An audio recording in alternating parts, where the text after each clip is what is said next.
So now that we understand the basis for exponential organizations, let's look at what it takes to actually make one and build one. What are the components of it? There are three basic components to an EXO. There's MTP, there's scale, and ideas. The most important is the MTP, or what we call the massive transformative purpose.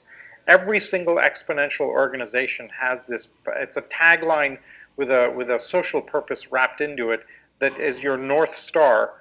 Gives you the why that Simon Sinek talks about. Why does your organization exist? So Google is organize the world's information. Uber is everybody's private driver. TED is, ideas worth spreading. And it's really great for acquisition and talent management. It's really great to give you a constant perspective where the world is going. Most importantly, it keeps the organization, instead of focused on internal politics, focused on external delivery. So in a fast-moving environment, you have to have an MTP that allows you to scale. One of the theses I have about why BlackBerry failed is they never had a massive purpose. They kind of got to this incredible point of having phones everywhere, but weren't able to kind of keep it going because they didn't have that broad objective. So you have to be aiming to deliver fundamental transformative value to the world and think about what is the core problem that keeps you up. So that's the MTP. The second component is the acronym SCALE, which are 5 externalities. And this allows you to keep a very small resource footprint and use one or more of these to scale very quickly outward. So the S is staff on demand. Uber does not hire its own drivers, for example. The C is community and crowd. TED uses community very effectively to scale externally and globally. XPRIZE uses the crowd to source ideas for its competitions. The A is for algorithms. Google is really good at using algorithms to kind of deploy all over the world to scale their capability. The L stands for leveraged assets. Airbnb doesn't own its own bedrooms, as an easy example, or Uber doesn't own its own cars. And by not having to manage that, it allows you to scale very quickly. And the E is for engagement. Digital feedback loops, gamification to keep your community engaged, incentive prizes to turn crowd into community. And so the use of some or all of these, the more the better, gives you an ability to keep a small resource footprint and scale very, very quickly outwardly.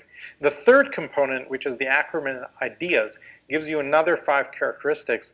And this set is really about managing your internal control framework and driving culture. So the first one, interfaces.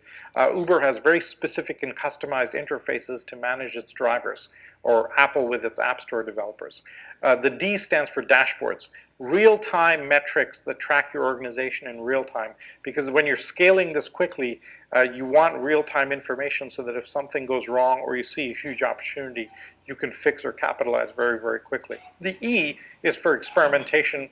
This is about taking risk as an organization, constantly pushing the boundaries, but it also incorporates things like the lean startup methodology, where you want to constantly iterate your processes to keep them up to speed with what's happening in the external world.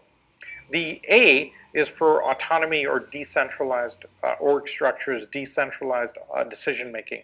The more you can decentralize, the more that scales, right? Zappos allows their customer service people to fully decide how best to satisfy the customer. In the military, this is called commander's intent. You say, here's what we're trying to achieve, but you've got local knowledge. You decide how to implement and execute against that. And so decentralizing allows you to scale and very quickly because people can act on their own information. It requires a lot of trust, but that's another characteristic that comes part of this autonomy. The last one, which is social technologies, is all of the tools like Slack, Yammer, Chatter that allow you to create and enhance peer-to-peer community building, peer-to-peer communication, and peer-to-peer collaboration inside your organization.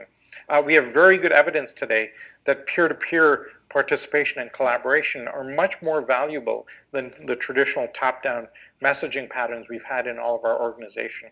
So these 3 components, MTP, scale, and ideas, comprise the 11 characteristics of an exponential organization. The more the better, but you have to have that MTP. And so brands are morphing into this, right? Paul Pullman ordered every brand in Unilever to have an MTP. And now the 5 most profitable brands are the ones that have done it the most. So all of these have MTPs. Then you have scale for scaling externally and ideas for managing the internal control framework.